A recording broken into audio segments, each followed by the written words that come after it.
Jeon Bae-jung, Love Forever. Las 12 miembros de Luna ya están presentadas. La primer subunidad de Luna, primer tercio, te había hablado del primer amor y del encuentro. La segunda subunidad de Luna, ODD e E-Circle, te contó que el amor había que salir a buscarlo. Y mientras las integrantes de EEXD se presentaron hablándote de amarte a vos mismo. Jeon Bae-jung te habla de que tenés que ser sincero con tus emociones sin importarte el mañana. Dentro del sistema de K-pop, los trainers se encuentran dentro de grandes estructuras. Desde el llamado caso EXO-M, el mundo se enteró de cómo funcionaba la gran máquina que moldeaba a los aspirantes de grupos y cómo se transforman en pupilos de grandes instituciones donde los capacitan en absolutamente todo. Cómo cantar, cómo bailar, cómo enfrentar una cámara, cómo actuar.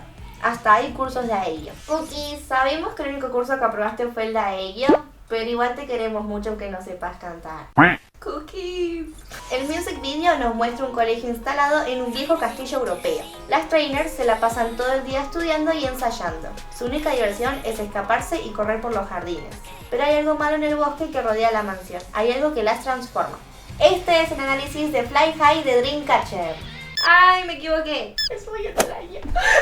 Ahí te hace lo que tenía que decir porque este video no es igual a Fly High de Dreamcatcher. Se nos está yendo un poco de las manos de esto.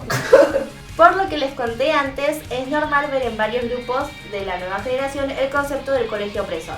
El concepto no es una copia. No escuchen a la crítica y a los haters que no tienen vida. ¿Tienen nombre los haters? No les conté, Luna ya tiene haters y se llaman Psychiatrics. Son psiquiatras para arreglar lunáticos. Pero ahora que el fandom se llama Orbit, no sé si los haters tendrían que cambiar el nombre. ¿Cuál es la explicación entonces del music video? ¿Cuál es la explicación de Love Forever? Dos cosas un poco contradictorias. La canción no tiene nada en especial y la canción lo dice absolutamente todo. ¿Recuerdan el análisis de la canción de Vivi donde la veíamos como un robot cantando una simple canción de amor? Aquí las 4 trainers de Luna hacen lo mismo, están estudiando cómo hacer K-pop. Y el secreto de la canción no está en la letra, ni en la música, ni en la coreografía. Está en la unión de cada una de esas partes. La canción es una canción pop técnicamente perfecta. Es como una ecuación que estudias en el colegio donde 2 más 2 más 2 es 6. Aquí, música más letra más coreografía es igual a una canción pop. Y el trabajo de las chicas es aprenderlo como si fueran robots. Porque después de todo es una academia de robots. Sin embargo, en esta historia hay un patito feo y una institutriz malvada.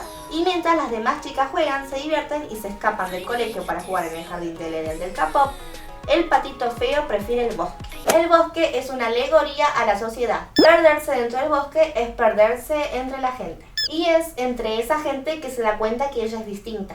Aquí aparece la institutriz malvada con una vuelta sorprendente. La institutriz malvada sos vos cuando no cumplís tus promesas de fan. ¿Notaron cómo muchos fans se apoderan de sus idols? Es como que pensaran que sus vallas dejaron de ser personas y se convierten en objetos a los que se les puede exigir y exigir. Que estén siempre felices, que estén siempre en forma, que estén siempre lindos. A veces los fans son los que convierten a los idols en robots para que hagan lo que ellos quieren que hagan. Y es por esa razón que los idols muchas veces prefieren simplemente escaparse antes de compartir con esos fans que son más dictadores que seguidores. Esos fans son la institutriz malvada. La propuesta de Luna es que vos te transformes en mí y en que yo me transforme en vos y que juntos seamos una sola persona. Y es aquí donde podemos encontrar cómo Olivia Hye se transforma y se revela, pero no se rapa, ni se pone el pelo verde, ni empieza a pintar paredes. La revolución de Olivia es silenciosa. Ella escucha cómo la retan por haber ensuciado su ropa en el bosque, pero no dice nada. Ella soporta el bullying de sus amigas mirando por la ventana. Ella estudia mientras todas se divierten porque sabe que es la única forma de salir de allí. Su revolución silenciosa la convierte en la idol perfecta.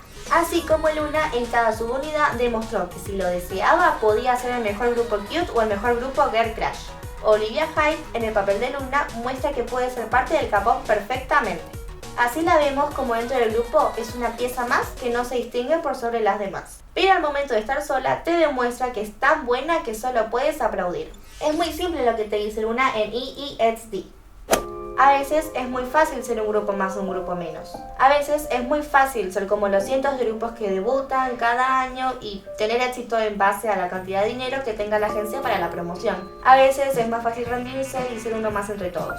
Pero hay otro camino. El camino de respetarte a vos mismo y hacer lo que más te gusta. El camino de buscarte amigos reales en lugar de seguidores que solo te ponen me gusta en publicaciones. El camino que te lleva a escuchar la música que te gusta sin importar lo que escuchen los demás. Como dice Greenex, Finalmente Luna es presentada y te ofrece un camino donde más que fan, vos podés convertirte en un idol. ¿Estás lista? Este fue el último video de todos explicando los videos de Luna hasta su pre-debut. Así que estamos muy felices y le queremos agradecer a todas las personas que estuvieron viendo estos videos, apoyando, dando me gusta y compartiéndolo con sus amigos. Así que yo soy Lola, esta es la señora Vaca y nos vemos cuando Luna debute. ¡Chao!